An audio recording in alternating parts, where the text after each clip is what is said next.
Yo, what's going on? What's going on, y'all?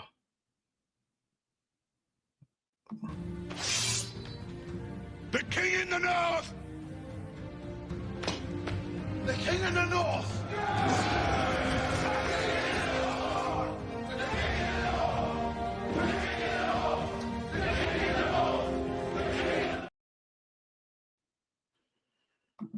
Man, what a game, y'all. What a game. What a game. What a game. What a game. Y'all got in here fast, boy. I appreciate y'all. Got in here fast. I almost wasn't gonna go live. I was tired. Had a long little night. Had a long little night.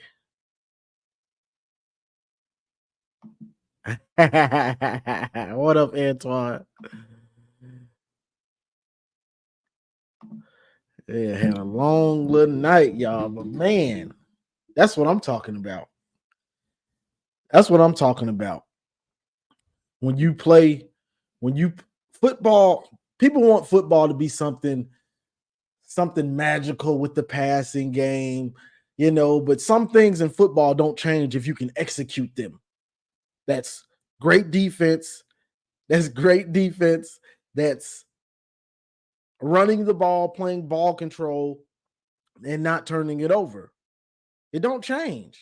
You know what I'm saying? So I've seen people, I'm really on Facebook, a lot of people complaining about orgy and everything. But the big thing is we can't pass block. We're not good at pass blocking. I'm gonna bring you up in a second, Marcus. We're not good at pass blocking. So for you to want us to, okay, I've seen people saying we need to put in Jaden Davis. That ain't gonna help us putting him in with that pass blocking. The pass blocking has to get better for us to consistently try to pass downfield with anybody. You get what I'm saying?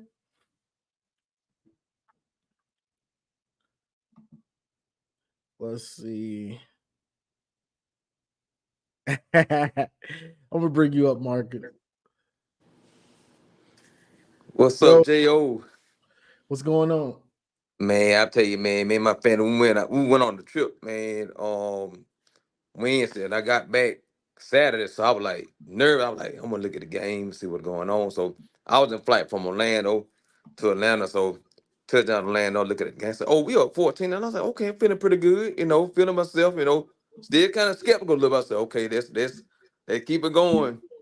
And man, when Grant got that fumble, man, and they took it back and they scored, man, I was like, come on, man, God, I was hoping it was incomplete, but then they said, no, it's a fumble possession back to USA. I was like, oh my God, and then here come the oopses again. I'm like, my car paid, bro. What are you doing? It's like Rob Mo was your babysitter last year. Like when they saw you see you in trouble, like, okay, let me cover this dude because I don't know what was going on with him. These big game texts and then you was. I'm like, bro, you right there. The ball was able to be picked off, but I don't know what he was doing. It's like they didn't get lapses and whatnot in the secondary, but I was impressed with what I saw in the running game. Mullins, but once again, like you say, coaching for damage. Why are you putting in Edwards and Mullen is playing good football? It's like for me, basketball player, you cooking and the coach sub you out and you come back out there you cold again. I'm like, bro, let me do what I'm doing. I'm like, let them Exactly. let them run the ball. I'm like, bro, come on, man. Momentum swing. Then next thing you know, they get a touchdown, and now we got to go win the game again. But boy, Mullins, boy, when he ran they 6-3 yard, boy, I was like, oh, we got it now. Whew. It was like that was a relief. Cause I'm like, defense played too well for us to lose that, but played too great for us to lose their game yesterday. Yeah, I yeah. mean, they played excellent football. Like you say, wink. He won't wink it too much, but he had a little wink in it though. He, he like I got to blitz one time. Like let me blitz one time. Yeah, he I'm had like, him. boy. But And man, that Josiah Stewart, boy, he's a defense MVP, boy. He wrecking havoc out there on yeah, the he was field. a Like monster yesterday. he was, boy, he was just going crazy out there. I love it. But like you say, Yeah, man, we need to do more creativity with the passing game with Orchard. I mean, it was like ridiculous. Like we got to get more creative. But and all said and done, though, we got W. So I'm looking at us like, hey, we can go down to 3. We possibly can go 10-2.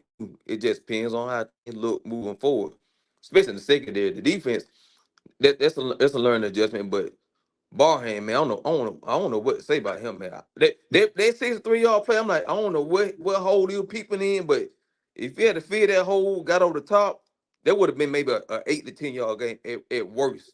It wouldn't have been no Yeah. 63-yard, but he just I don't know what he was looking at, bro. He was just looking yes, bro, yeah, he's right there. It looks like you looking at him, hit him. yeah. He made I don't know. He made I don't know what position we could put him in, the rest of the pass or something. But linebacker ain't cutting it for him right now. I don't know what his scheme or what, but he just looked lost out there. Yeah, I don't Like know if it's the scheme or what. Maybe the expectation was too high for him. They hyped yes, him up so much. he might be brought along slow. They might have put TJ Guy in for his spot. Yeah, or I mean, Jimmy Rolder. They had Rolder out yeah, there a yeah, lot. yeah, yeah. He looked good yesterday. Yeah, Roller. I get Guy and Roller mixed because they kind of like that same similar style of play, but one plays safety, one plays linebacker. But yeah, Roller because he's not cutting it. He killing us. I mean, on Yeah, critical plays too. He just looked lost. But and then Hill. I mean, sometimes he get lost in the sauce. He got to play a little better. I mean, I don't know if he seems like he more of a man corner than a zone corner. He just get lost in the zone and get to looking around. yeah, and that's what it seems like. He probably played a lot of man when he was in high school or whatever. Because Yeah, zone, he looks lost. he does.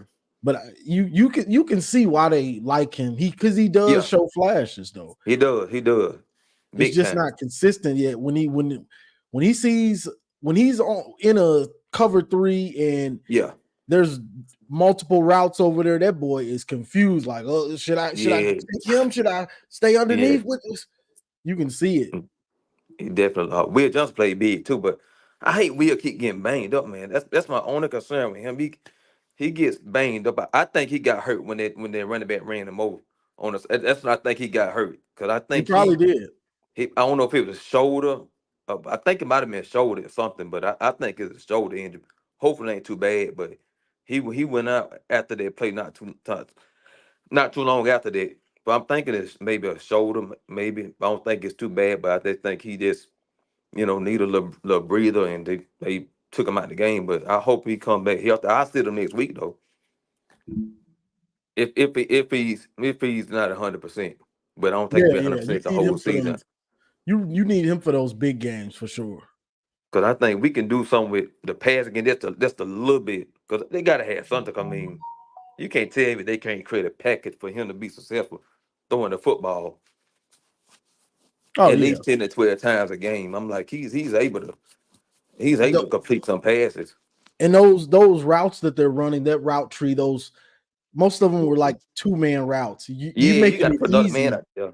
You're making Yes. it easy on the defense. Like you still have to scheme these receivers Yeah. to be open. So you need clear out routes. You still need Yeah. routes to clear things out for underneath. Like you can't Exactly. get lazy just because it's Orgy. So let's just give him a Yeah, basic exactly. route or on a rollout, bro. That ain't gonna cut it. Like it's No, just it's not not. It was because one you've route. ran Man those was wide plays. open.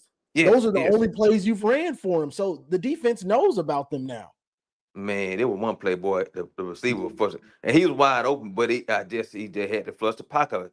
I don't know what receiver was open, but Oh, that he was was open. Samaj. That was Ooh, Samaj. ooh. He had a temper tantrum afterwards. Yeah, he was hot. But I'm like, he can't pass it. He had to, if he had time to sit in that pocket for another second, too, yeah, he probably would have hit you deep, but he had to roll out. But they make it Yeah, so yeah, obvious, though. I yeah. mean, they really make it so obvious. They need to look at the Denard Robinson package when Rich Rod was there and implement that for him. Yeah, you got to build the whole offense around it. Like right, He's too talented. they wanted it to be balanced or Kirk Campbell in the passing game. You got to realize that's not this team. No, no, So it's not. if you want to win 9 or 10 games, you have to fully embrace what this team is. It's a run team. Mm-hmm. Yes, exactly. Because we can win 9 or 10 games. And I think the only team that probably would, the Ohio State game, the team would get up itself. You ain't gotta tell them what to do. They'll get up for the Ohio State. That'll be a game. They'll go all out. They'll play out of their mind. But the coaches staff can't mess it up. They cannot mess it up with crazy play calling. I No. think we can get Oregon. I don't think Oregon don't have the physicality and the size Stewart playing like he playing to somebody that joins along with him. The defense itself will keep us in the game. It just his secondary got to play discipline defense on the back end. Yeah, Oregon, they run defense ain't like that. So No, you want to run it down their throat. We can run that at throw like Khalil 30, might go 40 for times. 200. Yes. The longer we continue doing, I think that win yesterday might have gave them boys the boost that they need, confident wise. Hey, we can make something happen, especially the way they won the game. Cause I'm sure they Mhm. were like, oh, here we go again. It was 3rd and 12 or whatever it was, and Mullen broke their play man, and they opened up the doors right there for us to get their W. Cause it was looking bad, and like I said, I feel sorry for the defense because they did everything they did for us to win the game. Yeah, and honestly, some crazy plays. That game could have. We Yes, really should have walked away with a controlled butt whooping on them. That's really yeah. what it should have been. Kind of remember the Alabama Rose Bowl game. That's basically what it was like because we played just like that. So we didn't have JJ, but the dynamics were just like that with the turnovers and chance to really put them away. Yep. Uh, I got some more calls in here, bro. Okay, You man. got Hey, anything? You got appreciate it. anything else? Oh no, that's it, man. Go blue, and I'm stick around and listen to everybody else. But yes, I'm happy. Happy Sunday. Yes, sir. I appreciate you, bro. No man, no problem, man. Likewise. Yes, sir. All right, Ronnie Bravo. I'm about to bring you up if you ready. Hey, yo, bro, what's going on with you, man? Nothing much. What's going on? I'm good. A few, maybe like before the season started, we were going through like some of the wins we thought Michigan was going to have. And so I'm just circling back because I was one of them calls that said USC ain't coming in here and stopping nothing that Michigan going to do. And Mm-hmm. I look like I'm a prophet all of a sudden. So I just wanted to come in and say that. But I got a big problem, like I always do with our team. I love the win, but it's some things I just got to point out that are just, especially with the fan base. Um, I'm trying to figure out how everybody is so mad at Orgy. Like, oh my God, we got to make a quarterback change. Like, did y'all just watch the last 2 weeks of the season? What quarterback People changed to where? people want us to be like Ohio State, I guess, with Yeah. CJ Stroud or something, or even whatever. Right. So I'm trying to figure out what are you reverting back to, because the guy who was the all of a sudden the presumptive starter, you say he can throw, and he has pretty well, no, he don't have good mechanics because he's throwing off his back foot, but they say he can throw, but he throw to the opposite team. So, and he can't read defenses past his first read. So I'm trying No, to figure out why everybody is so mad at Orgy when the guy who he took the job from, who supposedly is a quote unquote better passer, throws to the opposite team and then stakes on one read and looks bad against bad teams and has 140 yards of total offense throughout 60-minute game. I'm trying to figure out why the fans are so mad when a guy only takes 12 passes and completes 7 of them, and they don't actually let him throw. So I don't understand how y'all can say he can't throw. I don't understand where this is coming from my fan base, considering with our rich and glorious previous history, we've had Wilton Spates, the John O'Corns, the Shane Morrises, the who was another bum ass quarterback we done had. I liked what's his name from number 15, the first guy who was in he was in Jake 2015. Rudock. What was Jake Rudock? But for half the year, he was garbage. So I'm just trying to figure out, outside of JJ McCarthy and Cade McNamara, who people swear was a savior, but we used to win games with him throwing for 140 yards. I'm trying to figure out what the fans really want. That's what I'm trying to figure out. Half of the fans don't even know what they looking at. You know what I mean? They just be seeing, they just see it. Oh, we ain't throwing it. Oh, Yeah. they get mad, you know. I mean, the Shea Pattersons used to fumble the snap at the 1 yard line in critical downs, but people swear. Or I'm like, I'm trying to figure out, what are y'all looking at? Like, have y'all not seen our quarterback play of the last 10 years? So I'm trying to figure out why they on my guy Orgy like that, because for one, they're not using him correctly. He's a power runner. As athletic as he is, he's not fast enough to be like getting the edge on the outside. So they need to be running him up the middle, which is crazy to say for a quarterback. But I think he's more effective with you run him up the middle, and then he can make a move and like truck a guy for a few yards. But they're trying to get him around the edge. He's fast, but he ain't that fast. You know what I'm saying? Yeah, Like, and he doesn't have any wiggle to him. He doesn't yeah, have any he's a big he dude. He's a big muscular guy. He don't have no he don't have no. This ain't like Denard Robinson or Christian McCaffrey. Like, this is a straight downhill runner. Like, this is Khalil Mullins in quarterback form. So I'm trying to figure out why they use him like that. Well, then again, I don't really need to figure out, because Kirk Campbell is absolute garbage. He's atrocious as a play caller. So I have no faith yeah, in he's them. bad. But he's just bad. But my other problem, besides fans, of course, um, I like to take a moment to apologize to the Josh Metellises of the world, the Brad Hawkins of the world, guys I used to really get on about not being at the right spot at the right time. They look like Ed Reed compared to goddamn McCarty Page, because that dude, I Bro, don't know what's Macari going is on with him. I don't know. Like, I don't know what's going. Like, he in the wrong spot. The dude. The corner we got opposite of Will Johnson, Zaire Hill. He's Yeah. struggling.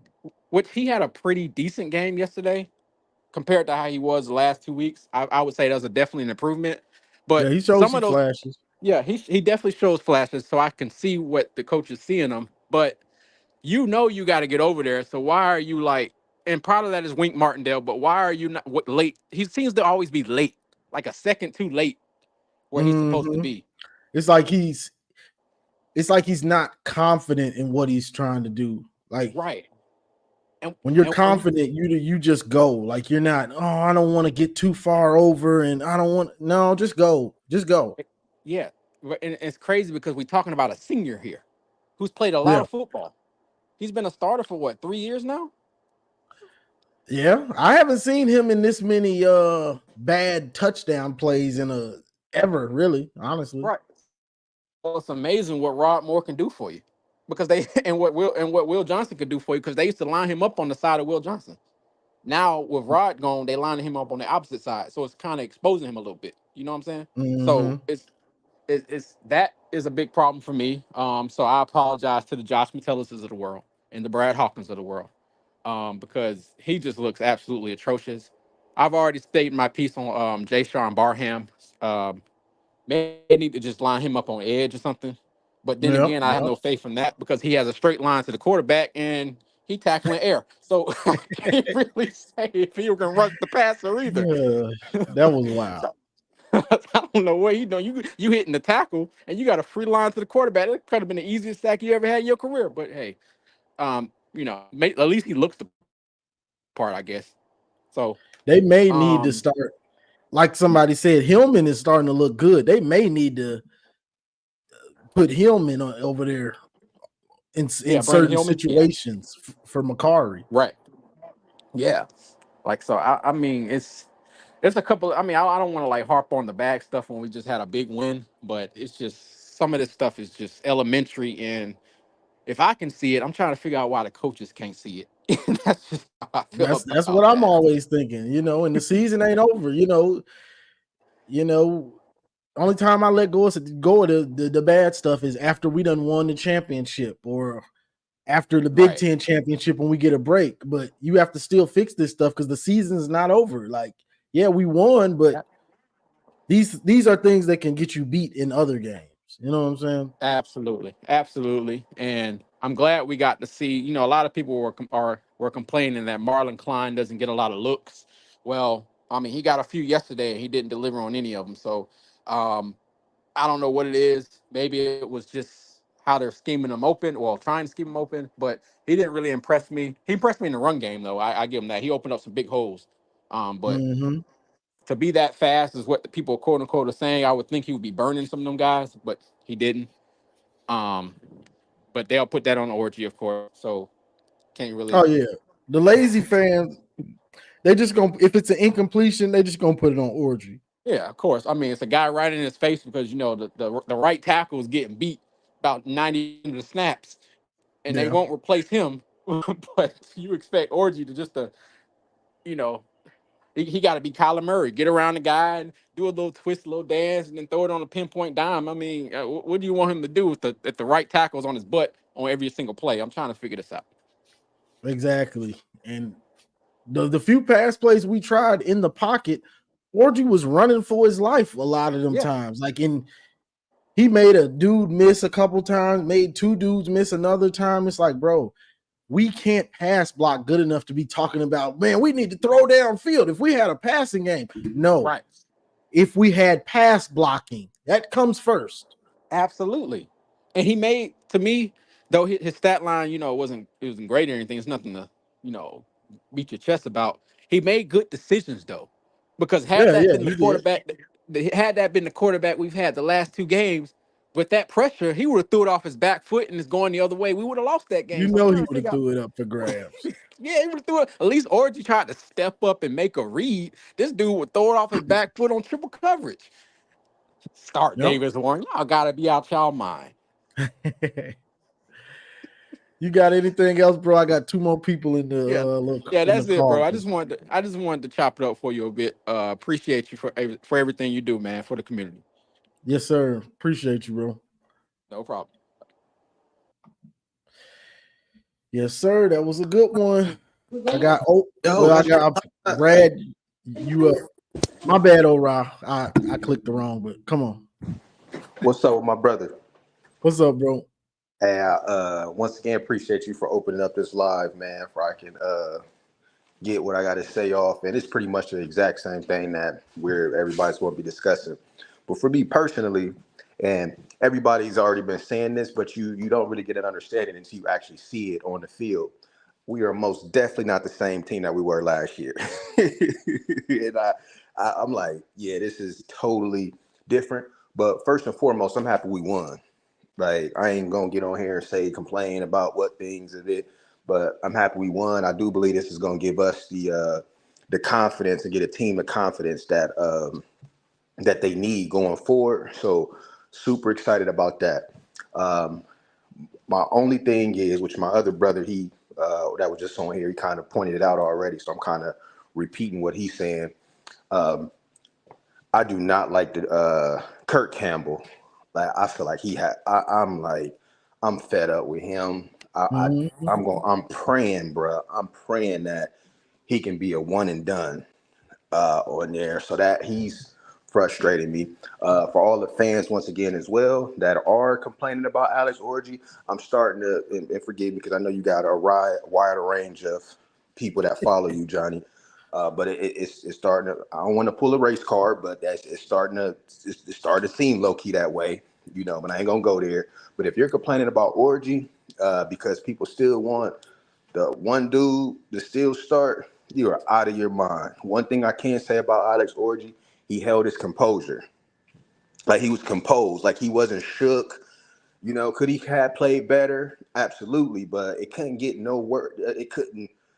That one Davis Warren is just, he's a kid, so I don't want to call him out or anything, but it's terrible. He gets flustered. Oh my God. Like, Johnny, you can see it all on his face. Face is red. He up on the sideline jittering. Like, he don't know what's going on. Like, he don't know how to read the D. He locks in on one receiver.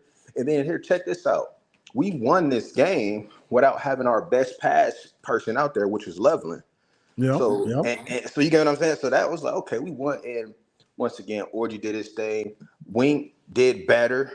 I still felt a little bit of some Don Brownish moments with him sending, type of blitzes what he's doing. But I feel like he did adjust and did what he had to do. One player I missed from last year, and I know we're in a new year. I totally get that. And I don't want to be thinking in the past. We've got to move forward. I miss Mikey Sanders still. Like, I really miss that dude, man, because I don't know, with him being gone, our secondary was just kind of, I'm like, man, like, we don't have really no leadership back there to kind of get guys in place because I don't know what Makari Page was on. I'm like, dude, like the one guy said, like you've been starting for the past 2 or 3 years, and you seem like his mind was kind of all over the place. And I don't know if it's because of weak play calling as well, probably be a mixture of that. So he has them doing things, and they may not be as comfortable as they were last year because it'll probably be new packages. I don't know, but that was kind of weird. But at the end of the day, no complaining about it. We won the game. I know this is going to give them a boost of confidence. So, man, I'm happy. I noticed something too that especially on our offense, which everybody kind of already know. I had to remind myself that the team is actually pretty young. I had to like sit there and I had to take that into account, even though everybody already said that. But I'm like, man, this team is very, especially on the offensive side, you can kind of tell how they run and how they do certain things, that they're just a young team, and us losing all them seniors and stuff from last year, you could kind of see it. I don't know why I expected not for us to pick up where we left off at, but I'm like maybe, but it is what it is. So that's pretty much all I wanted to say, man. I'm happy that we got this win. I still kind of feel like the rest of the season is still not guaranteed in a way, but we in the right direction. So that's all I wanted to say, Johnny, man. I appreciate you, man. Got you. I appreciate you, bro. Hey, go blue. Yes, sir. Go blue. That was a good one. I'm gonna bring you up in a second, Ora. But yeah, the team is young. We want them to play top flight right off the top. That's true. We do. But it's a young team, and like Zeke Berry, like Jair Hill, they're gonna make mistakes. Makari, you ain't really got no excuse. I mean, it's a new scheme, but come on, brother.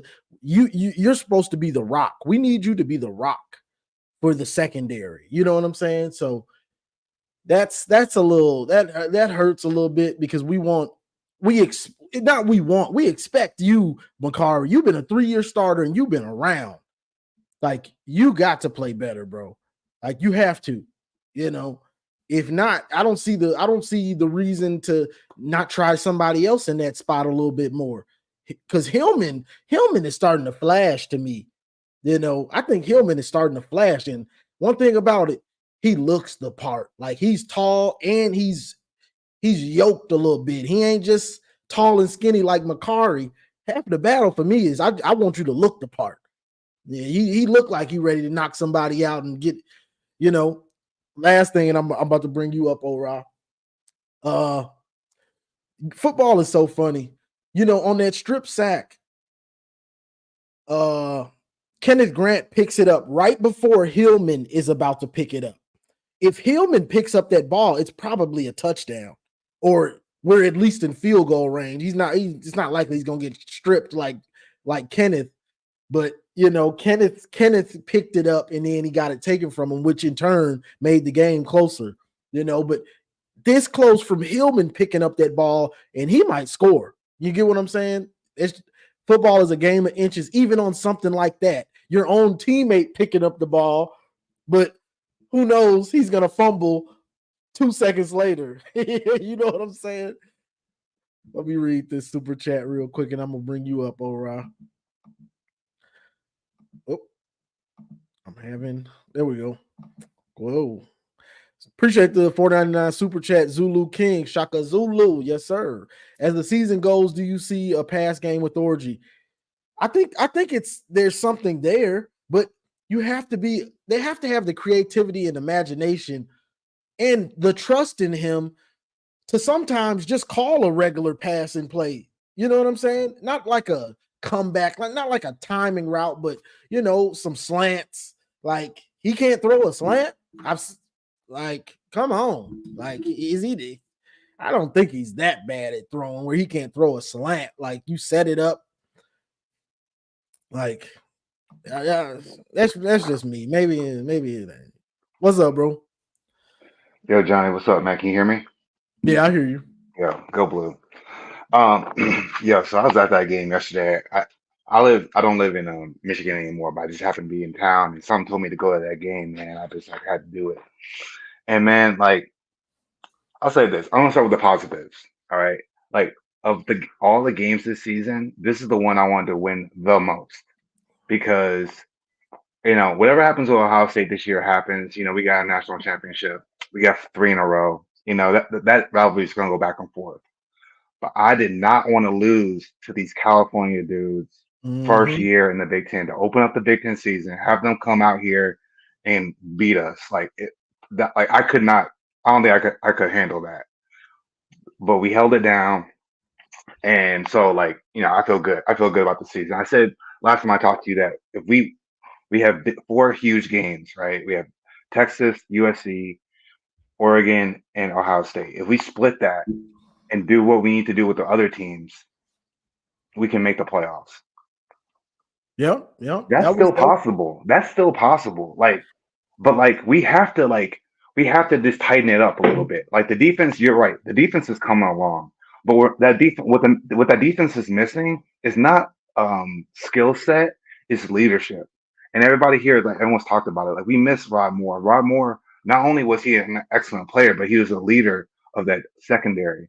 And Makari, they elevated him to captain, but I think they elevated him to captain like he was kind of reluctant to that because he's kind of one. Listen, we all know like dudes from like back in the day who are like cold but they're quiet. You know what I mean? Mhm. And McCory is cold but he's quiet, and like that works when you have other guys who are vocal, but like he's Yep, not yep. vocal. And he leads by example. Like he's done. You see him out there. He plays hard. You know what I mean? But he's not the field general that we need him to be. And so you know, it's still a long season. It's still a long season. He's he's got to get it. He's got to get it right before Oregon and Yeah. before Washington, Oregon. All these other big games we got. Michigan State. That's still a big game. Oh yeah. There's still no games on the schedule that are like gimmies. Like they're just No, not with no. this offense. But like I want to say this. Like this team, they they beat USC up all game long. Those boys, they were hitting. Moss looked like Penix at the end of the national championship, limping off the field, always getting up off the ground. Like he was uncomfortable back there. Like even if they weren't getting the sack, they were hitting them, pushing them to the ground. Like that was excellent. That was excellent. Like the defense, in my mind, they played an A- game. You know what I mean? Yeah, Like they yeah. went, I'll they give went, you that. yeah, they went against one of the best play callers in the country and one of the best offenses in the country. And they are one of the best offenses in the country. Mm-hmm. And they held them to 24 points. You know what I mean? And really, if this team from last year plays that team, that's a controlled butt whooping. It's a controlled butt whooping. Like they probably wouldn't even got 15 points with last year's team. No, and But they honestly got lucky to to get have the that. points they did, yeah, for Yeah. sure. And I'll say this, like, so what I love to do is after games go and see what the other team is talking about, like on their podcast and YouTube's, and they're all crying about about Lincoln Riley. They're all crying about the refs, and they're all like, well, like we did what we had to do in the second half. That we did all this. I'm like, but the game is 4 quarters. It's Yeah. 60 minutes.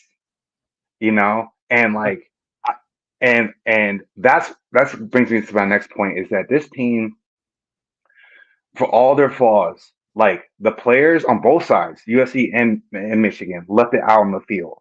Everyone was in that game the whole game. And I said this after the Texas game, is that they didn't quit in that game. Even when it was clear they're going to lose, they didn't quit. And the same thing Mhm. happened in this game. That shows you is they still have the spirit of a national championship in them. You know what I mean? It was very easy to quit after they went down 24-20. It was very easy to quit because the offense wasn't doing shit and they could have been like, you know what, like, man, pop this, man, pointing fingers at each other and all this kind of stuff. Like, oh, offense, you need to step it up. Oh, defense, you need to start blowing coverages and all that. They didn't do that. They stuck together as a team and pulled out the W. And that's why this game to me is like shows that like this season can still be successful. Is because they have the spirit, they have the talent, but these coaches need to put these kids in a place to succeed because they're not doing it. I said after the Texas game that Kurt Campbell would get fired after the first uh, break. Thankfully, they won this game, so he'll probably keep his job. But like, my man clearly does not. I think that the situation with our offense is similar to what Bama went through with Milroe. Is that they didn't want to play him. Nope. They didn't want to play him. They brought in that bum from Notre Dame to come and take his job because that was a quarterback that Reese was familiar with. The type of quarterback that he was familiar with, and he could build an offense around that, right? He was not comfortable building an offense around a mobile quarterback who is a average passer, right? Yeah. And this is clearly what this is. I think the situation was very similar with Orji, is that he's clearly got the size, the running ability, but he's a work in progress. He's a work in progress on the ball, but that comes through experience. If we could have that offense that we ran yesterday, we could have been doing that crap all year long. That offense was still better than what we were doing in week 1. So like if we had just stuck with Orji week 1 and ran him out there and ran an offense that maybe wasn't ready to go completely, but still was mainly run focused with a little bit of passing, we would be further along in this offense's maturity by week 4. Now, instead, we're at week 1 where we should be at week 4, if that makes sense. You know what I'm saying? Like if we had just stuck with Orji as our quarterback the whole time. Second, okay, you got something? You gonna say something? No, I mean we knew it was gonna be. We knew the offensive line was going to be like this to start the season. It was going to take time. Like everybody kind of knew, okay, we're going to go with Orji so we can just run the ball, grind teams out. And we all knew that. But for whatever reason, Kurt Campbell, we can be 50. We can be no, because he's more comfortable. He was more comfortable with a quarterback like Davis Warren, where he could just run an offense similar to what we ran last year. But we don't have a top 10 quarterback. We don't have the best running back in Michigan history in Corum. We don't have the offensive line we did. You have to now work with the tools you have, and the tools you have, starting with the quarterback, tells you that you have to make an offense that is run focused, quarterback run centric. And like and the thing about it, dude, it's like you don't have to invent nothing new. Go look at Ohio State 2014. Look at all those teams with running quarterbacks. You know what I mean? And then but I think that like you're right, throwing some slants, throwing some RPO, and we can do this. But like even this is the last thing I'll say. Even the passes that Orji threw, they weren't like terrible passes. Like that one he threw down the field to Clink to Klein, excuse me. It was a decent ball. It was a little bit in, but like it wasn't like completely like, oh wow, like he could have been a dime. Yeah, that was a tough throw. That's what I'm saying. Like, why are you making his throws tough like that? Up against the sideline with a man on him? Like, for any quarterback, that would have had to been a dime, right? Yeah. Like, where are the slants? Well, thankfully, they're not doing, the 4 receiver spreads that all run 5-yard curls. Thank you for not doing that. But like, that's trash. But yeah, man, like, and the last caller said this too, and I noticed that too, was that Orji, when he had a man in his face, he did not panic. There was one play in the first half where he drops back, a man is immediately in his face, and he buys himself space. He like drifts off to the left away from him and throws it. The ball was incomplete. It was broken up, but like he didn't, freak out and throw it into the middle of the field, throw an interception or anything like that. Like he composed himself and threw a good ball. And so I think that like what I'm more frustrated with after that win is one, I'm just gonna say this. I'm very happy with the way they played. They put it together, but it just feels like we could have been. This offense is the offense that we should have been running from the get go, instead of trying to do things the old way, the 2023 way. Like that's just the most frustrating thing. And 100%, Kirk Campbell needs to be a 1-year OC. Like this guy, this guy, he's just not it, man. He's just not it. He's just not it. And he's doing these players a disservice, doing what you're doing with Donovan Edwards still. Like, dog, tell me why Mullings didn't get 10 more carries than he got. That don't make no sense. That don't make no sense. After the game, making that video talking about it, because it don't make sense. I'm at the game talking to people around me. I'm like, why is Donovan in the game right now? Like anytime Mullings touches the ball, it's 7 yards minimum. Like, what is going on? He's like, dragging dudes, and he's putting you ahead of the chains. He's putting you on schedule or ahead of schedule. There's no reason, like for him and Donovan. They're sitting Mullins down for long periods, and it's just like, bro, he just took it 50. Okay, maybe he needs a little breather, but that was a touchdown, so he's had a breather while we were on defense. So why aren't you trying to feed the hot hand? 100%. And the lack of eye candy. You talked about this yesterday, so I'm not going to rehash it. But tell me why. I don't think I haven't watched the full replay yet, but I don't think I saw one set that had Donovan and Mullins in the backfield. I didn't see one set. So tell me why. Tell me why you can't have a play where you have them both in the backfield and then split Donovan out. Anyway, all right. But anyway, great game. Go Blue. Huge win. Huge win. Yes, this season is saved. It's saved. Yeah. And I said this before, as long as the defense plays good or great, we got a chance against everybody. Yeah. I'm not going to bang on the defense too much because they got it done. There are little ticky-tack things that I can get on, but I'm not going to do that after a huge win.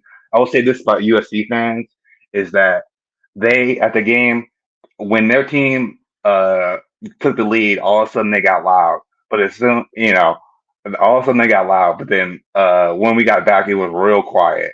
Once we broke up that big win, it was real quiet. Like they have been down the whole game. They ain't had nothing to be happy. Yeah. Well, they're doing their little 2-finger chant, where they just hold up their finger. They've been doing that all game long. But I swear, there's this one woman who was probably 5 seats down from me, who I didn't hear from all game. And then when they took the lead, all of a sudden she jumping on the seats and pointing fingers and stuff like that. And then we took the lead back, and I was like, "Where you at? Where you at?" And she left. You know what I mean? Yeah, but they were coming out there. They thought they were going to roll us. They really thought they were going to roll us. I know everybody did. Yeah, and I'm glad that we just punched them in the mouth for 4 quarters. Even though we did nothing offensively in the second half, we still punched them in the mouth for 4 quarters. And that's Big Ten football, baby. Go Blue. All right, bro. I appreciate you calling in. Appreciate you, man. Go Blue. Yes, sir. All right. I got Marcus, I got Maze, man. Bruce, you've been waiting. I'm gonna bring Marcus up because he's like a co-host. So Johnny. What a game. What a game. Hold on. Let me you gotta get to let Bruce go because he's been waiting, and then I'm gonna bring Maze Madman, and then we can all cook. You know what I'm saying? Yo, Bruce, you still there? Yeah, still here. Can you hear me? Yes, sir. Yeah, I guess you can call me questions. Every time you have questions, I'm the one that has maybe 15, 20 questions on there for you. I appreciate that. Yeah, it was oh man, I don't know where to start. I guess going forward, if you haven't articulated where we can improve, where would you start? On offense or defense? I'd say let's start probably on offense. I've seen a lot of positives, but I don't want to sit and kind of, I guess, rehash what everyone's been saying. As far as like Khalil, like getting more carries. I mean that was quite obvious. Like I'd probably, I guess I want to see how the year plays out. But like going forward, I'd probably fire Ron Bellamy and probably Kirk Campbell. Yeah, I think Ron Bellamy's been on. It's been coming for a while. Yeah, because then it'll obviously transfer to recruiting. As far as can we get any like really good receivers that actually want to play for Michigan, and I think Sharon may have to take over some of the play calling duties from Campbell. He just doesn't seem to get it, and there's just no. You just have to have continuity, like on the offense. I don't see any continuity whatsoever. I'm glad they pulled it out, but they can't. If they played like that against, say, like an Oregon or like an Ohio State, I might even throw Indiana in there because I've been watching them and they look pretty good, this year. So, yeah, I mean. But yeah, it's gonna be a battle, but the more wrinkles they add to this offense, this style of offense where we're run based, whether that's with the jet sweeps, all the different things to help the run game, and then come with variations off of that where you might fake it and then there's a dude wide open because they committed. They thought you were going to hand it to him. It's all about setting up stuff that the defense has to account for. And when they get too antsy and they don't account for it, boom, now you got a dude wide open, or now you got somebody that's got a 5 yards of separation, or you know what I'm saying?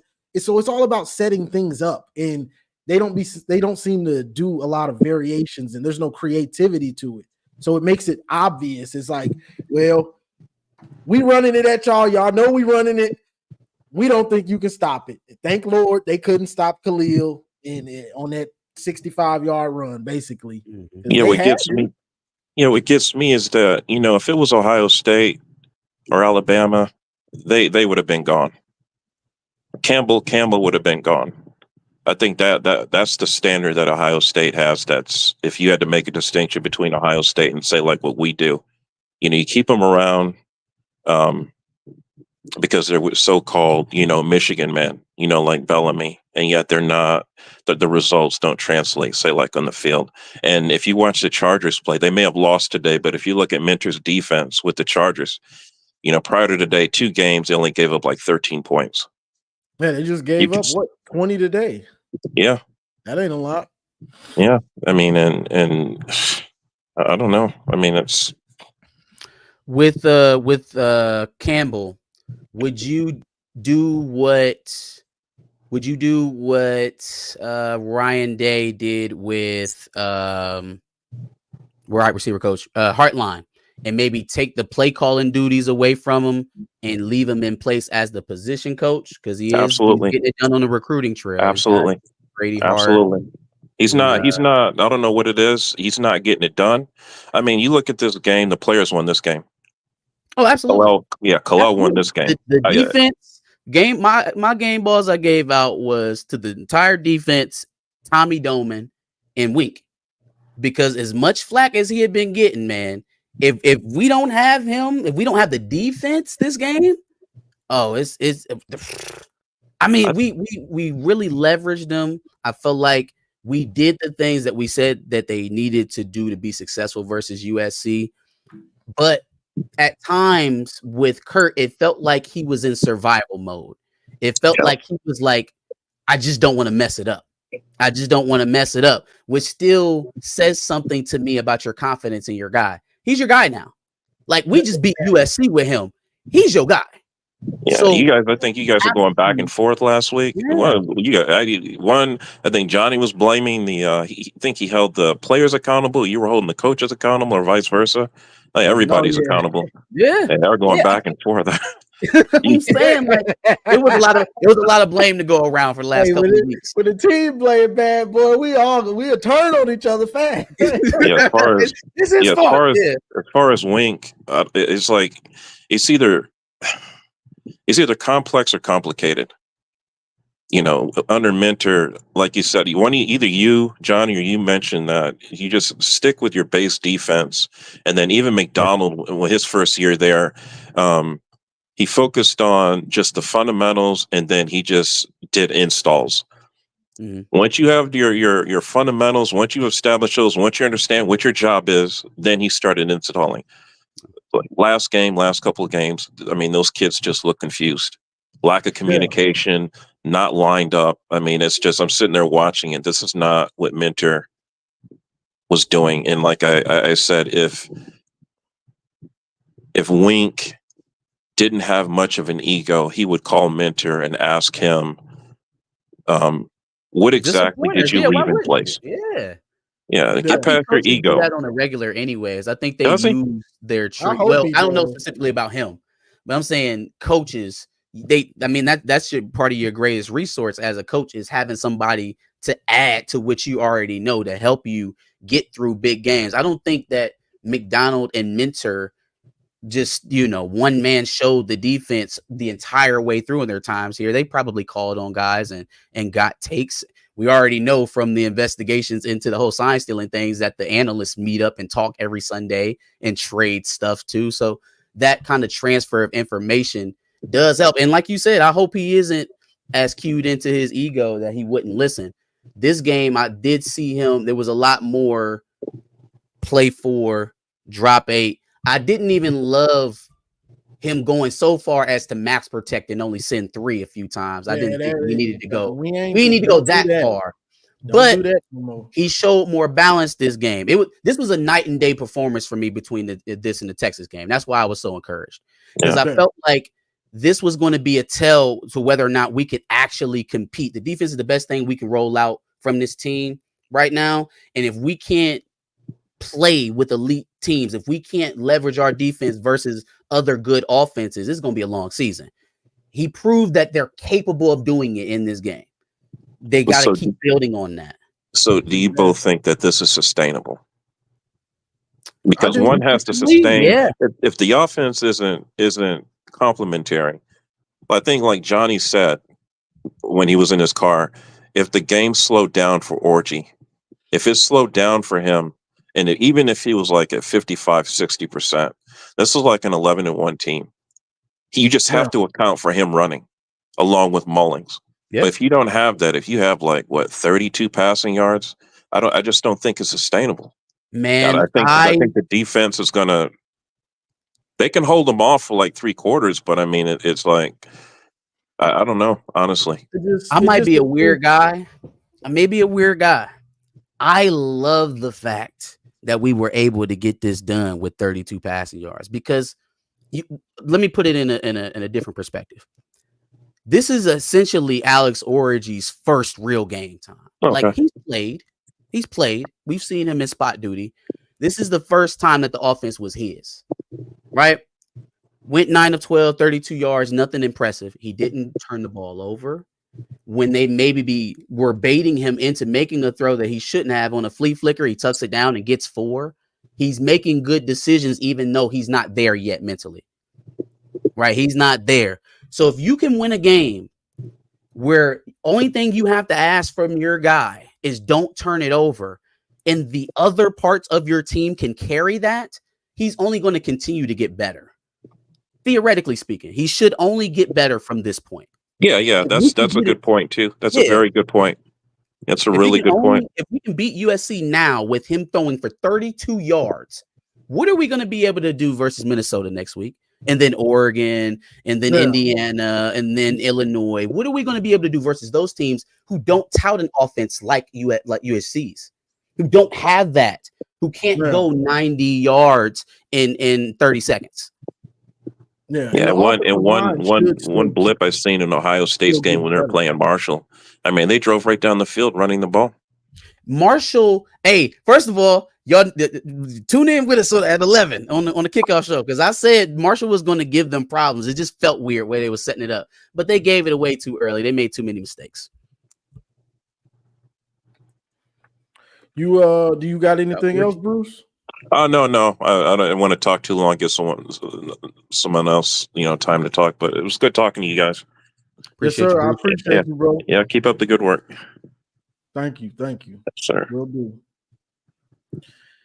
What up, Maze? Hey, how you doing? Yeah, I got a couple things, man. Some Michigan fans be taking me off on Twitter Spaces.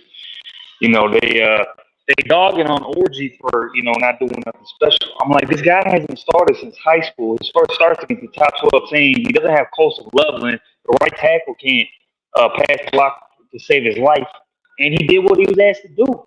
I mean, they didn't really put him in position to downfield pass, but he did what he was asked to do. No. You know what I'm saying? I'll take it. I think moving forward, he's got, room to grow. I think they're going to start installing more plays, and we'll see where it goes. But, yeah, I'm encouraged by things. I think we should run like a 2016 – I'm not saying Jalen Hurts, but I think the 2016 Alabama offense, when Jalen Hurts wasn't really a thrower, and they did a lot of misdirection, swing passes, read option. It was heavily centered around the run game. I think we can do that, and especially if we get Mullins, keep Mullins, for 30 snaps a game. I think we can run something like that. Definitely. In Samaj, he misread one of those screens. He might have scored. I was like, Samaj, you gotta stop getting so mad. He goes to the outside all the time. And he should have cut it inside. All the time. He had a highway like Donovan needs. Like, you can't be mad at Orji missing you in the third quarter over the middle, and you didn't complete the 5-yard play, the bubble earlier that probably would have helped us pick up a first down. But you're trying to dance around in the backfield, man. I don't think he's not straight line fast. He's shifty. So his left to right speed is quicker than a lot of other people. Use that to get north and south. He keeps trying to run around people. His problem was he wasn't reading the blocks. He bounces to the outside when if he reads his blocks, he has a highway through the middle there. Yeah, and on that pass you talking about where he missed Samaj, I can't put that out order. He got pressure from the snap. He had no time to really do anything on that play. He would have had to already be locked in on Samaj to complete that pass. He didn't have enough time. Like you said, Evan Link is getting whooped in pass protection. He played a little bit better in the run game, but like, I don't think you can have a thing where you put another tackle out there for the run game and put another tackle out there when you want to pass. Like that becomes very predictable. So they got to get him along, man. They have to bring him along. He was on his knees a lot in the first half. And what's with this having Alex Orji go under center and do these long developing routes, man? Well, where's the quick game for Alex Orji? Outside of the screen, where's the quick game? It's not there. Like, why aren't we running quick game? He's calling the game like Davis Warren is still playing.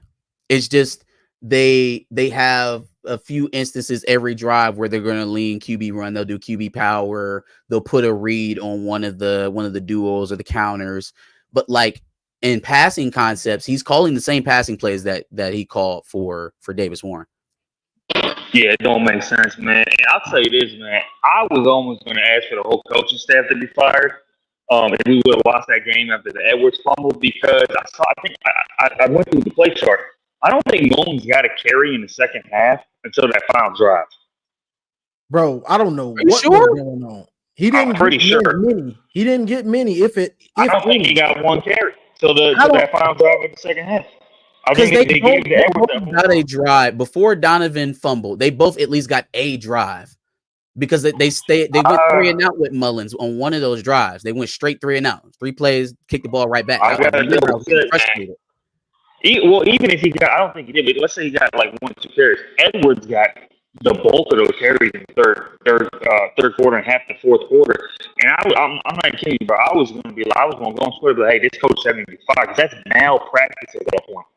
So I think the official account ended, they had Mullins at 17 totes for 159. They had Donovan 14 for 74. Alex 13 for 43. So Mullins I think had that what? last drive is what put him over. He had about 7 on the last drive. Yeah. That was that last drive. He Was had what put him over. 7. Yeah. So before that last drive, he had 10 carries. Yeah, you're right. And I think 8 or 9 of them were in the first half. I mean, it's malpractice, bro. What are you doing? After he had that 50-yard run, they were like, all right, we got to get Donovan something. We got to get. Oh, and they just kept feeding him. Like, bro. And you know, Sharon Moore said something. I didn't like how he said it. He was asked point blank after the game. He was like, "Hey, at what point does Mullins earn the RB1 spot?" Straight was asked that, and the hesitation. His exact answer was, honestly, he could. Oh no, he should be number 1. They say he should. What's with this could? And then you're kind of hedging it. Like, just are you trying? Does Edwards have something on you, bro? Like, is this something we need to know? Or did you promise him something? Like, it's weird, man. It's weird. It is weird. It is weird. I think what he's trying to do is keep Donovan's confidence up, because when Donovan's not a confident player, he's not playable.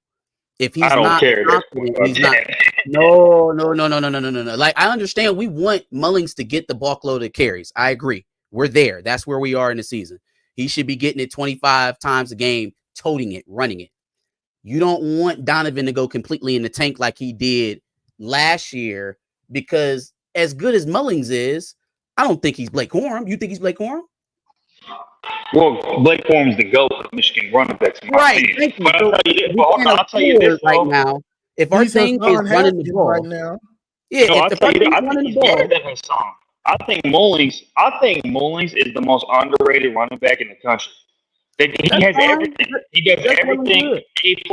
Everything. Pass pro, tackle breaking, speed, vision, everything's A+. He may not be the GOAT, but I'll tell you what, man, if he gets, I think he's one of the best backs in the country, period. He's not getting the opportunities he should. He's the most underrated running back in the country by far, in my opinion. Let him get the carry. Let him get the carry. Let him tote the rock. If they feed him, if they feed him probably 5 to 7 more carries last week and this week, I have no doubt that he goes for 200 in both games. Yeah, and you know why that's so impressive? Because especially this game, they know what you're gonna do. This isn't Ohio State where running backs are gonna get their yards because they're not stacking the box. That makes it easier on the running backs to get their yards. Mullins is doing this with 8 to 9 defenders in the box. He reminds me of a mid-2010s Alabama running back. That's what he reminds me of. He's fast. He's huge. He breaks tackles. He's got great vision. If you run him 25, 30 times a game, that's going to wear out the defense, especially when you're using Orgy. Because Orgy's going to wear out the defense too. That's a 1-2 combo of just wearing out the defense over four quarters. And here's my thing with Edwards. I don't care. It's about the team. It's not about hurting feelings. That's not what I was saying. We're in year 2 of this dude. He is who he is at this point. He's a guy that can break off a run for a touchdown if the hole's big enough. But when it comes to actually having vision and getting through a tight hole, he's not that guy. How many times do you got to see it to be like, you know what, Edwards, you're not RB1. Mullins is clearly RB1. You're going to come in for 5 to 10 carries a game. I don't care about hurt feelings, man. I don't care about confidence. It's about the team. So, again, Mullins is clearly the lead running back. He needs to be getting 25 carries a game. That's not really the issue that we're having. The thing that I'm trying to, I guess, reposition here is that doesn't mean that Donovan touches the ball 5 times a game. That's madness. Now, find a way other than running him in between the tackles to get him the ball. I agree with that. If he gets 14, I agree with that. Yeah, 7 of them shouldn't be in between the tackles. We're on the same page there. At least 5 of them snaps should be from the wide receiver position. We're 100%. I think I heard a stat where 25% of his career yardage is on like 5 plays for Donovan Edwards. I don't know like 5 plays. No, think about it. Think about it. You got the 2 runs. 2021, he was our third leading receiver. Like Yeah, I we know, were but throwing him the ball in 2021 no, I'm consistently. talking about running yards. I'm talking about rushing. For his running yardage. I got you. Yeah, if you think about it, and I have to find the stat again, but he had the 2 runs against Ohio State. He had the run against Penn State. He had the 2 runs against Washington. If you take that's like over 20. That's like 25% of his rushing yards in his career. Every other time he gets the ball, he's getting stuffed. But that's not He's even. getting stuffed to run down. All I'm saying is that this is an offense that's devoid of weapons, right? So if you're not going to use him as a running back, find a way to use him. It's incumbent on you as a offensive staff to find a way to use a guy who can break for a long touchdown in a way that gets you long touchdowns on an offense where you need long touchdowns, right? Like where we don't have a lot of big play. I want to see Ben Hall. Hold on, let me finish. If the only big play that we can depend on is Mullins up the middle, that makes us very predictable, and somebody will stop that. You have to have a counterpunch. If it's Colston Loveland, if it's Samaj eventually, if it's Donovan, but we know that there's a player who's proven that he can do it in some way, shape, or form, whether that's in the backfield or split out. Just use him is all I'm saying. Five. Yeah, I agree with that. He should be getting tunnel screens. He should be split out wide. He should be slot. Yeah. But now that's for Campbell though to call. I want to see Ben Hall. I want to see some other guys back there. But yeah, look, man. I gotta go, but yeah, I'm hyped up. I'm not gonna talk about the defense. I think the offense is really the focal point of everybody's discussion, and I think we're gonna be fine, man. I think we're gonna be fine. Absolutely. Yes, sir. I appreciate the call, bro. All right, bro. But yeah, it's not a don't play Donovan or anything like that. It's he needs to be in the same role he was in last year. Right? And the thing is, isn't that how Michigan's running game has gone like since Haskins? Right? Like we had Haskins, and then here was behind him, right? Then it was Blake, then it was Donovan behind in the spell. We've just gotten a new lead back. Like maybe we wanted it. Yeah, maybe we wanted it to be Donovan. It was Donovan's turn to be that. It turns out you're just not. It's Khalil's. But but I feel like again, as fans, we get into this thing of, oh, I want to see this guy, so this guy can't play. It's like, well, but at running back, you need more than one, right? Like we got to have somebody else toting the rock. Donovan made some good plays yesterday. Did they need to play him in all the spots that they played him in? I would have played Khalil most of the carries in the second half, right? We probably would have gotten that 60-yard run a lot sooner than we got it if you play him earlier. But like, we literally don't have anything in the passing game outside of Colston Loveland. Can you find a way to make him help us in the passing game? Huh? What's up? Don't pay me no mind. Go ahead. Who are you talking to over there? Don't pay me no mind, bro. All right. I got you. But that's all I'm saying. Like, he still has to have a role. He has to do something. If we not running him in between the tackles, get him outside. Run the jet sweep with Donovan. Do something other than taking the duo plays, the power plays away from Khalil, because he does get a good rhythm as he's going on. He gets stronger the later we get in games. But yeah, Khalil is a beast, bro. And this is my real thing about it. We're trying to set a tone. Yeah. Like, and it bothers me when they take a dude out, because a running back, just like almost any other position in sports, it's a rhythm. I'm getting in the rhythm, bro. I just ran 50 yards. Keep feeding me. You know what I'm saying? Donovan gets one, okay, but it's like this. In the championship game, Donovan had those two big time runs that pretty much set the tone. Boom, big plays. Right. But we saw Blake get a 50-yarder, and Donovan didn't get many carries after that. You know why? Because Blake is the tone setter.